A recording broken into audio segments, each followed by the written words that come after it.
我要唱首歌。喂，梁子喬同學，交緊功課未啊你？嚇？功課？功課啊！等等阿 Sir，等等。功課，咩功課啊？功課冇啊！交功課就好似偷搭 lift 嘅時候喺2樓突然飲咗，後果不堪設想。唉，睇嚟今日又係個腥風血雨嘅日子啦。功課，在我最需要你的時候，沒有說一句話就走。又冇得交功課，同學記你一個違規。要咩啦 Sir？俾阿媽知道咗，佢一定打我塊面。點解你要喺聖誕聯歡會度追功課？你哋都唔想一個好攞光鮮嘅女仔變成一個豬八怪㗎嘛？唔緊要。我暈啊！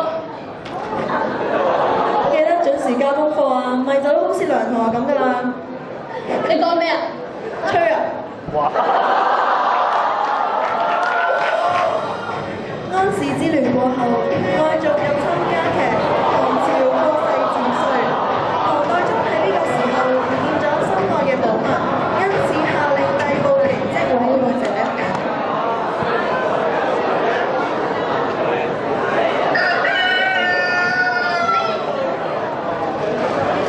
哎呀，點解我瞓着咗嘅？今日就嚟遲到。唔係喎，做乜把聲變咗嘅？點解你會着住古裝嘅？有冇搞錯啊？唔通我穿越？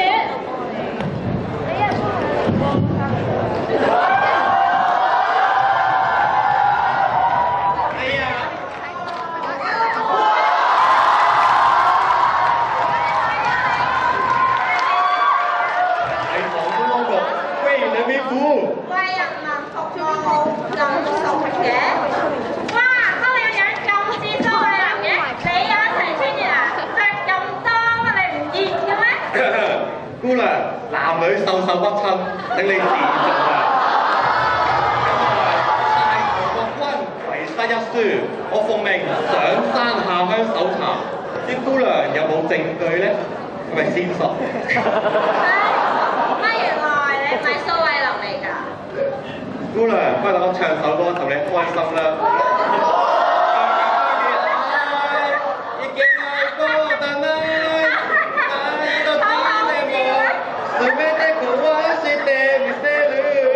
咦？點解塊綠色布喺度嘅？咁酸，唔通你？咁樣啦！誒，咁酸都唔加你啦！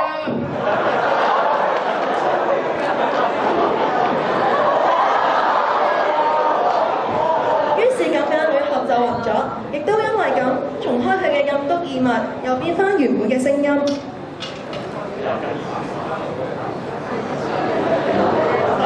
1870年，普魯士與法國因為爭奪亞爾薩斯洛林而反目成仇。咦？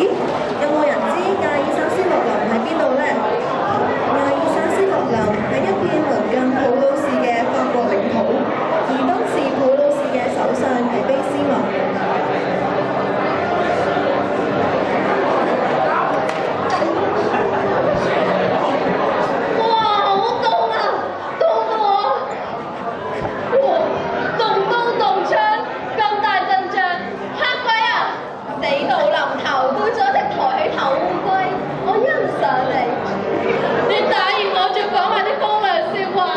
你夠膽就一下打死我！我俾你再講多次！你見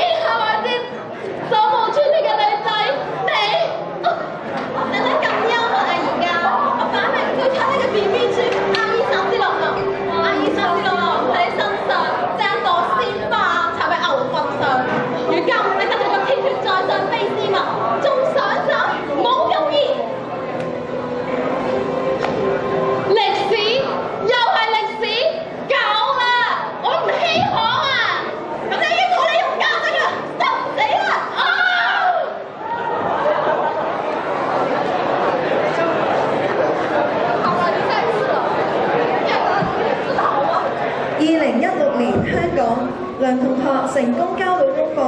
適逢將中25週年校慶，大家都盛裝打扮，有扮唐朝嘅，亦都有扮一戰時期嘅歐洲皇室，以歡度校慶。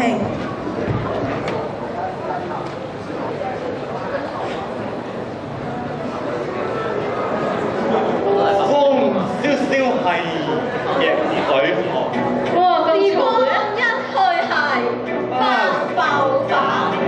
咦？原來而家係張中25週年嘅服裝扮演慶祝喎。係咯，咁即係我哋香港而家我哋嘅時代啊。咁睇嚟我哋由本書度標出嚟㗎啦。按常理，前期入完，我哋就必須翻歷史書入面啊。誒，咁就啱啦！我份功課又係關於唐朝，又關於一戰，唔知兩位可唔可以幫我個忙呢？由於時間關係，我哋幫你準備咗啦。基斯曼曾經講過，為咗達成目標，我哋必須要咬緊牙關，否則我哋會一事無成。孔子有云：愛因斯坦話。如是者，普魯士同法國就講咗好多道理同方法，兩國決定痛改前非。喂，呢度嘅真係做完啦，我哋必須翻歷史書入面啦。拜拜。 25週年，你自己都要加油啦！有再聚。好，既係咁，我就更加努力。阿 Sir，我即使死咗，都一定交俾你功課。